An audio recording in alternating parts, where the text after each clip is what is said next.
খাস ভারতীয় রাজনীতির এবং দক্ষিণ এশিয়ার কূটনীতির মানচিত্রে এক বিশাল আর অত্যন্ত বিস্ফোরক মোড় তৈরি হতে চলেছে।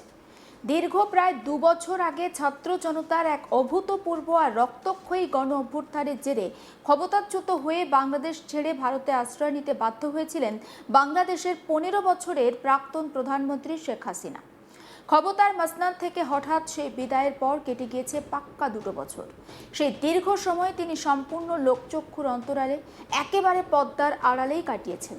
কিন্তু সমস্ত জল্পনার অবসান ঘটিয়ে এবার তিনি সরাসরি একেবারে সর্বসমক্ষে আসতে চলেছেন।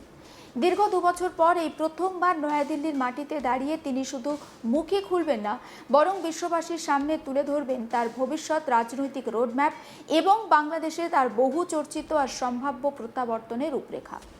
এই ঘটনা সামনে আসার পর থেকেই ওপার বাংলা রাজনৈতিক মহলে একটা চরম চাঞ্চল্য ছড়িয়েছে এবং ঢাকা প্রশাসন এখন সর্বোচ্চ সতর্কতার মধ্য দিয়ে যাচ্ছে। জানা যাচ্ছে যে আগামী ৫ই আগস্ট ২০২৬ নয়াদিল্লির মথুরা রোডের বিখ্যাত সেন্ট মার্কটুরি অডিটোরিয়ামে সাউথ এশিয়ার ফরেন যে করসপন্ডেন্ট ক্লাব রয়েছে সেখানে সেই ক্লাবের উদ্যোগে এক বিশেষ ভার্চুয়াল আর হাইব্রিড অনুষ্ঠানের আয়োজন করা হয়েছে।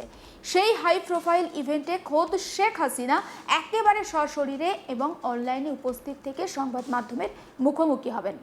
সন্ধ্যে ৬টা থেকে রাত ৭:৩০ পর্যন্ত চলা এই অনুষ্ঠানে তিনি তার রাজনৈতিক ভবিষ্যতের পরিকল্পনা এবং দেশে ফেরার রূপরেখা নিয়ে বিস্তারিত বক্তব্য রাখবেন বলে জানা গিয়েছে।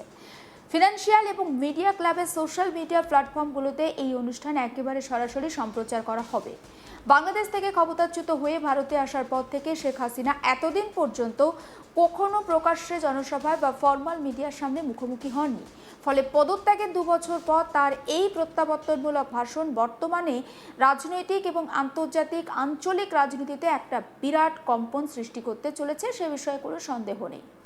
বিশেষ করে আজকের এই দিনটি একটি গভীর আর ঐতিহাসিক তাৎপর্যপূর্ণ, কারণ ঠিক ২ বছর আগে এই দিনটিতেই অর্থাৎ ২০২৪-এর ৫ই আগস্ট ছাত্রছাত্রীদের নজিরবিহীন কোটা সংস্কার আন্দোলন এক সর্বাত্মক সরকার বিরোধী গণবিদ্রোহে রূপ নিয়েছিল।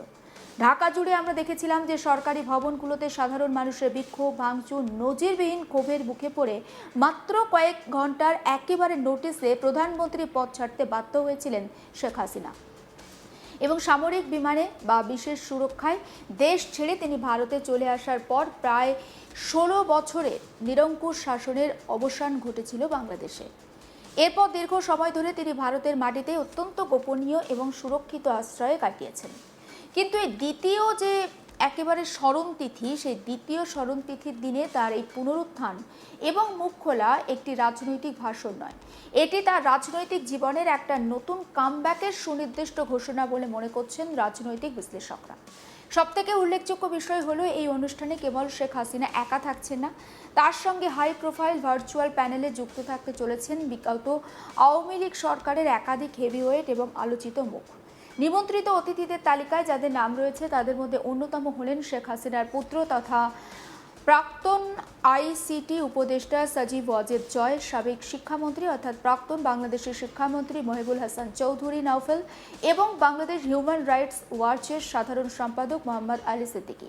এছাড়াও এই প্যানেলে প্যানেলিস্ট বা অতিথি হিসাবে থাকছেন বাংলাদেশের খ্যাতনামা প্রাক্তন ক্রিকেটার, সাবেক ক্রিকেটার এবং প্রাক্তন সংসদ সদস্য সাকিব আল হাসান, প্রাক্তন কূটনীতিবিদ এবং নিরাপত্তা বিশ্লেষক আমিনুল হক পলাশ, রাজনৈতিক আর সন্ত্রাস বিরোধী বিশ্লেষক আবু ওয়াদবা আরিন এবং বাংলাদেশ হিউম্যান রাইটস ওয়াচ অর্থাৎ ইউএসএ ডিরেক্টর শাহ মোহাম্মদ বখতিয়ার। এই পুরো অনুষ্ঠানটি পরিচালনা বা সভাপতিত্ব করবেন এফসিসি সাউথ এশিয়ার প্রেসিডেন্ট এবং international association of press clubs এর প্রধান উপদেষ্টা ডক্টর ওয়ায়েল আওয়াদ। একদিকে ২ বছরে বাংলাদেশের রাজনৈতিক আর অভ্যন্তরীণ মানচিত্রে আমরা বহু পরিবর্তন ঘটতে দেখেছি। শেখ হাসিনার পতনের পর ডক্টর মোহাম্মদ ইউনূসের নেতৃত্বে অন্তর্বর্তী সরকার বাংলাদেশে প্রায় ১ বছরের মতো তারা শাসন কার্য চালিয়েছে এবং সেই সরকারের মেয়াদ শেষ হয় ২০২৬ সালের ফেব্রুয়ারিতে। তারপর দেখেছি যে আমরা বাংলাদেশে সাধারণ নির্বাচন অনুষ্ঠিত হয়, তারেক রহমানের নেতৃত্বে নতুন বিএনপি সমর্থিত সরকার সেখানে চলছে এবং এই সরকার ক্ষমতায় আসার পর থেকেই শাসক দল অর্থাৎ প্রাক্তন শাসক দল আওয়ামী লীগের একাধিক নেতার বিরুদ্ধে আইনি প্রক্রিয়া এবং কঠোর পদক্ষেপও তারা অব্যাহত রেখেছে। সন্ত্রাস বিরোধী আইনের আওতায় আদালতের বিচারাধীন থাকা অবস্থায় আওয়ামী লীগের রাজনৈতিক কার্যক্রম এবং প্রকাশ্য তৎপরতা বর্তমানে নিষিদ্ধ ঘোষণা করা হয়েছে।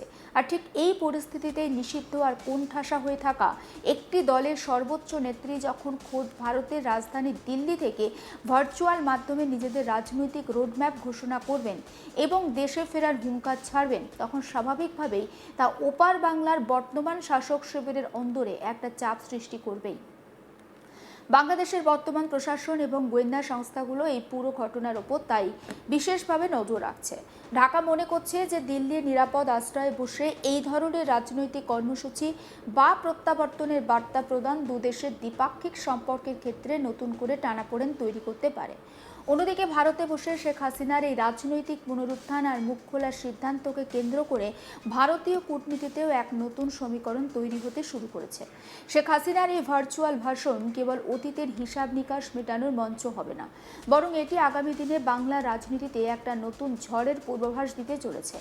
দিল্লি থেকে দেওয়া তার এই বার্তার পর ঢাকার মসনদে ঠিক কী ধরনের প্রতিক্রিয়া তৈরি হয় এবং ওপার বাংলা রাজনীতি ঠিক কোন মোড় নেয়, এখন সেটাই দেখার বিষয়। আপনাদেরকে জানিয়ে রাখি যে শেখ হাসিনা 2024 সালে যখন 5ই অগাস্ট একেবারে বাংলাদেশ উত্তাল ছিল এবং অগাস্ট আন্দোলন নামে পরিচিত ছিল সেটা, সেই সময় মাত্র শর্ট নোটিসে শেখ হাসিনা বাংলাদেশ থেকে ভারতে চলে আসেন। সঙ্গে ছিলেন তার বোন শেখ রেহেনাও। এবং আমরা দেখেছিলাম যে প্রথমে কলকাতায় আসার কথা ছিল তাদের সেই বিমান, এবং তারপর দেখলাম যে সেই বিমান তখন হালকা ঝিরিঝিরি বৃষ্টি হচ্ছিল।